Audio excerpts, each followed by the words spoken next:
If you struggle to get things done and you feel like there's never enough time in the day and you want a super simple routine that you can do as a homemaker that doesn't take hours worth of planning, you don't need to light candles, pull out your planner, do all of that stuff. You just want a super simple way to add more structure to your day without a schedule, without time blocking. I'm going to be sharing with you how I add structure to my day as a work from home mom with ADHD. I homeschool and I have a 5-year-old and a 2-year-old. So if that is something you're interested in, you want more structure to your day, but you want to do it the easy way, I'm going to be sharing with you my super simple process of how I plan my day as a homemaker. Before we start, let's talk about the difference between a schedule and a routine, because I feel like a lot of people think they need a schedule when in reality a routine would be much easier for them to stick to. A schedule is time-based. So this is like, I'm going to do this task at 7 a.m. I'm going to do this at 8 a.m. I'm going to do this at 9 a.m. And for many of us homemakers with little kids at home, trying to stick to a schedule can feel incredibly overwhelming. It can cause a lot of unnecessary stress and anxiety, and it can make you feel overwhelmed because you're constantly looking at the clock and you're constantly feeling behind and off schedule all day. One small thing can throw off your entire schedule, and then you feel like it was a complete waste, and then you start to believe that there's a problem with you because you couldn't stick to the schedule, when in reality you didn't need a schedule to begin with. You just needed a routine to follow that gave you a roadmap for how your day is going to flow. And so routines are task-based.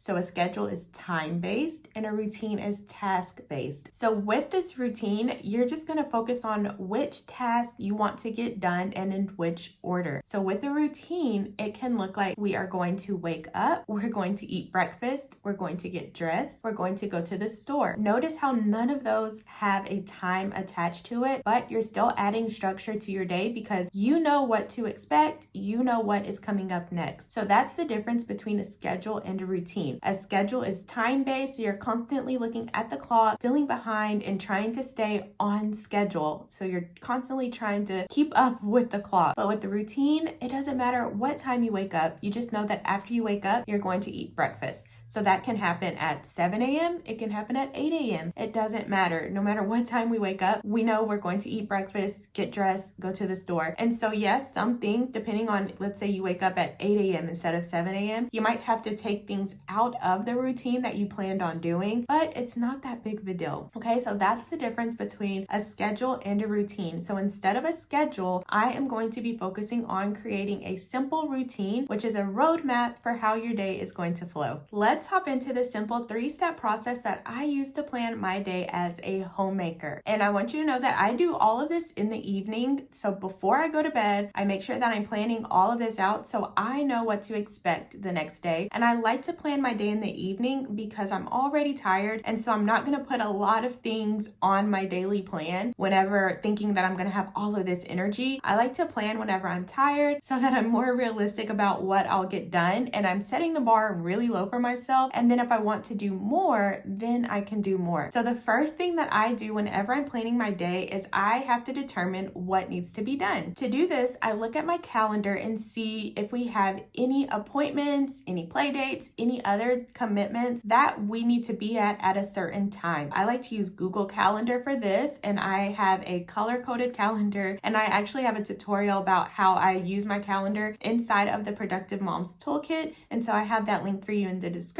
But that is my step-by-step process of how I add more structure to my day and how I keep up with all of my chores and housework in an easy fashion. So if you're interested in that, it's in the description. And whenever I have my color-coded calendar, I like to color code it by family member. So each person or pet, so we also have a dog, everyone has their own color. So I can immediately look at my calendar and see whose appointment it is or who the commitment is for. And so that's the first thing I do is look at my calendar and see what commitments we have for the next day. The second thing I do whenever I'm trying to determine what needs to be done is I ask myself 3 questions. The first question I ask myself is, what are we going to eat tomorrow? So remember, I'm doing this in the evening. So I ask myself, what are we going to eat tomorrow? And I make sure that we have those things in the house, or I'll know that I need to make time to go to the store. So that's the first question is, what are we eating tomorrow, so that I can plan ahead for that. The second question is, what do I want to clean tomorrow? And notice that I said, what do do I want to clean tomorrow? So typically I don't try to force myself to clean things that I don't want to clean. So I look for things that are really bugging me. So like if there's a cobweb on the crown molding, then I'll go ahead and plan to clean that the next day. Or if the bathroom floor looks dirty, then I'll say, okay, let's clean that. Let's prioritize cleaning that the next day. But I usually pick one task that I want to deep clean. And this is outside of my power tidy and those other things that I do.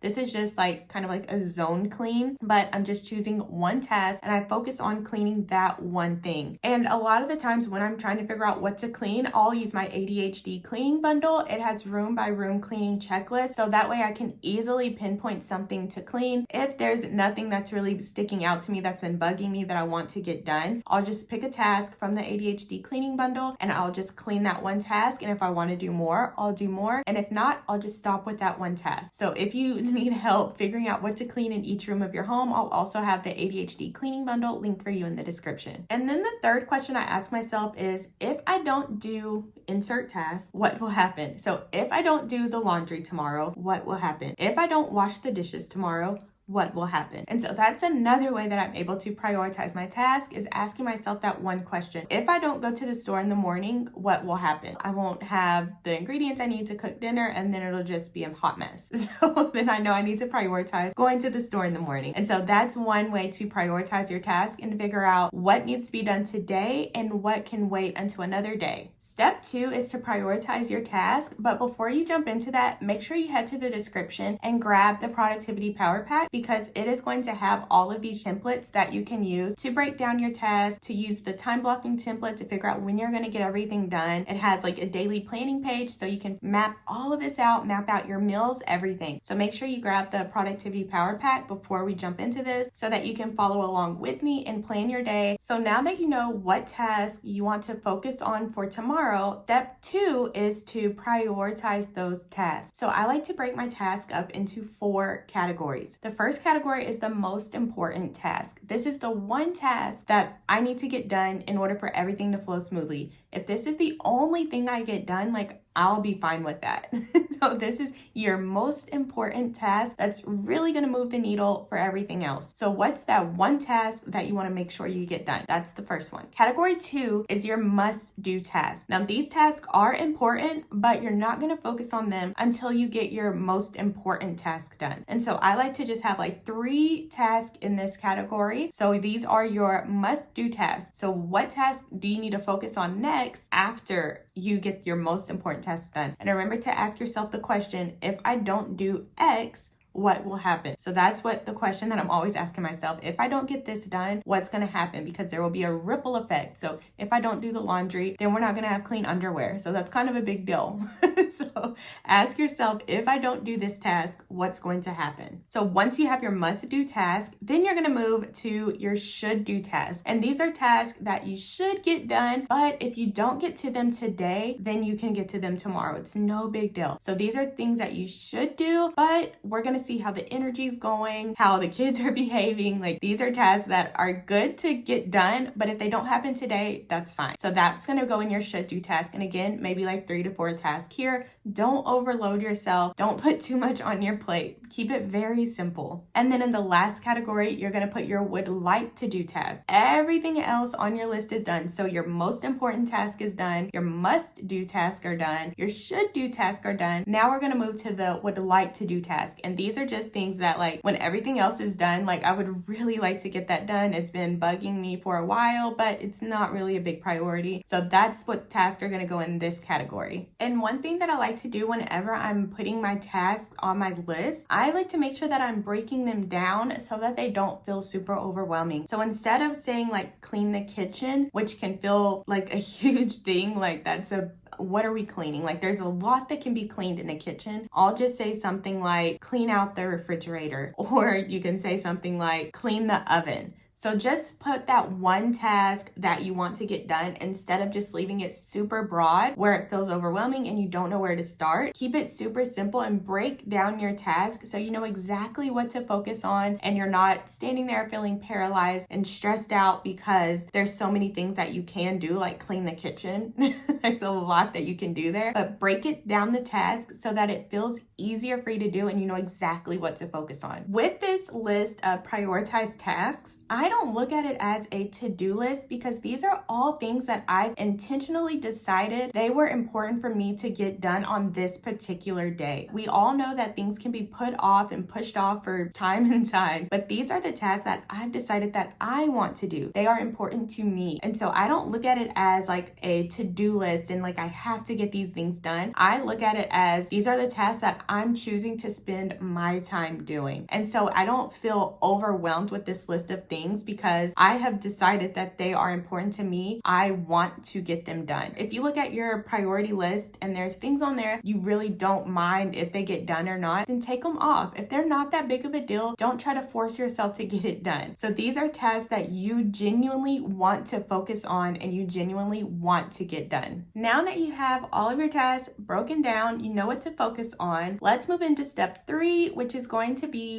when are you going to get them done? So let's figure out when you're going to get all of these tasks done. Since we are not using a schedule and we're focused on creating a routine, which is more of a roadmap for how we want the day to flow, we are going to be using triggers. And these are from the book Atomic Habits by James Clear. So in his book, he has 5 different triggers that he talks about, but I personally focus on 2 triggers, and these have been the most helpful that I found for myself and for the other moms that I work with to use these 2 triggers. So the first trigger is time. So this is the obvious one. So if you do prefer a schedule, by all means, you can use time. Don't let me stop you. But time is, as it sounds, figure out what time you're going to do each task. If you're wanting to do laundry, okay, cool, let's do that at 8 a.m. Let's make sure we do an activity at 10 a.m. So that's how the time works. You're just gonna pick out which time you want to get things done, and just know that you can mix and match these different triggers. Sometimes there are things that we want to get done at a certain time, like nap time. I try to stay pretty consistent with when my daughter takes her nap. So that would be a time trigger. Like at 12:30, I want her to be laying down. So that is a time trigger. So just know that you can mix and match these triggers just so you know when you want to get tasks done. So the first trigger would be time. The second trigger would be preceding event. And this one is my favorite. This is the one I use most of the time. And it says that when one thing happens, we're going to do something else. So in the example I gave you earlier about how to create a routine, and I said we're going to wake up, we're going to eat breakfast, we're going to get dressed, and whatever else I said, those would be preceding event triggers. So I know that once I wake up, I'm going to go and eat breakfast. So my preceding event was waking up. After I eat breakfast, I'm going to get dressed. The preceding event was eating breakfast. So I know that after I eat breakfast, I'm getting dressed. So that is the preceding event. So one thing we do too is like after Wheel of Fortune goes off, then we go ahead and start cleaning up. So our preceding event, and Wheel of Fortune is in the evening. So this is when we do our nightly reset.